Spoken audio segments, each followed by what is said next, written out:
కృష్ణశాస్త్రి గారు, శ్రీధర్ గారి భజన బృందం చాలా చక్కగా ప్రతి సంవత్సరంలానే వచ్చి చక్కని సాయి గీతాలతో ఆలపిస్తున్నారు.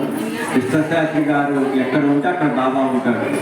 ఎందుకంటే ఆయన నిత్యం భజన కీర్తనతోటి, అనగాదేవి వ్రతాలతో, సాయి సత్య వ్రతాలతోటి ఎప్పుడూ బాగా చక్కగా బాబాని ఎప్పుడు సంకీర్తనలతోటి అలరిస్తూ ఉంటారు.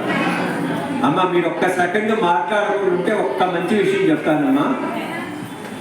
అంటే సత్సంగం చేయడానికి టైం లేదు కాబట్టి మనం బాబా దగ్గరికి వచ్చాం కదా, దయచేసి ఒక్క 2 నిమిషాలు మాట్లాడుకుంటుంటే నేను 2 మాటలే చెప్పి ముగిస్తాను.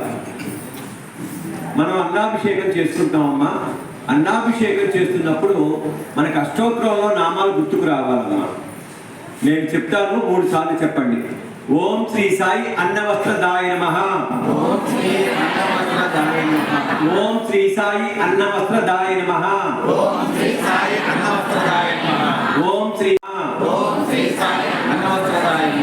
ఇది నేను చెప్పిన అష్టోత్తరం కాదండి, ఉపాసనీ బాబా రచించిన అష్టోత్తరం.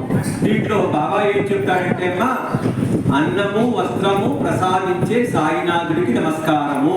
అంటే అన్నము పరబ్రహ్మ స్వరూపము, ఉదకము నారాయణ స్వరూపము. కాబట్టి అన్నాన్ని ప్రసాదించే అంటే అన్నము అంటే అక్కడ అన్నపూర్ణాదేవితో సమానమైన సాయినాథుడికి అన్నము ప్రసాదిస్తాడు. అంటే అన్నము లేక ఎంతో మంది అలమటిస్తూ ఉంటారు. అలాంటి వాళ్ళని కూడా ఆయన కళ్ళుతో చూడమని ఆయన మనకి ఇక్కడ మనం ఉపాసనీ బాబాని ప్రార్థిస్తున్నాం. మా యొక్క క్షేమాన్ని చూడమని అడుగుతున్నాం.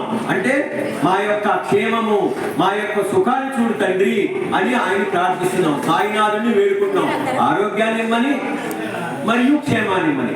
అంతేకాకుండా ఇందాక చెప్పాడు మా తమ్ముడు, చంద్రగ్రహ దోషం అన్నాడు. చంద్రుడికి అధిష్టాన దేవతలు లక్ష్మీదేవి.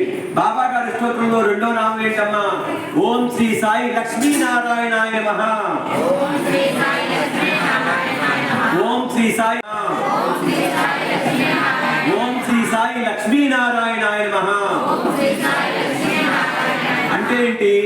లక్ష్మీనారాయణ ఆశీస్సులు ఉంటే ఏ పనైనా అవుతుంది. ఇక్కడ లక్ష్మీదేవి అంటే చంద్రమా మనసో జాతః అంటే చంద్రుడు మనకారకుడు. మనలో వచ్చే ఆలోచనలన్నీ చంద్రుడి వల్లే కలుగుతాయి. కాసేపు ఉన్న ఆలోచన కాసేపు ఉండదు, కాసేపు ఉన్న మనసు కాసేపు ఉండదు. కాబట్టి ఆ చంద్రుడికి అధిష్టాన దేవత లక్ష్మీదేవిని ఆయన పతేన నాదాయ నమః. దాని తర్వాత ఇంకొక నామం ఓం శ్రీ సాయి ఆరోగ్యక్షేమదాయ నమః. ఓం శ్రీ సాయి ఆరోగ్యక్షేమదాయ నమః. ఓం శ్రీ సాయి ఆరోగ్యక్షేమదాయ నమః. అంటే మనం స్వీకరించే అన్నంలోనే ఆరోగ్యం ఉందమ్మా. మంచి బలమైన ఆహారం తీసుకోమని చిన్నప్పటి నుంచి చెప్తారు.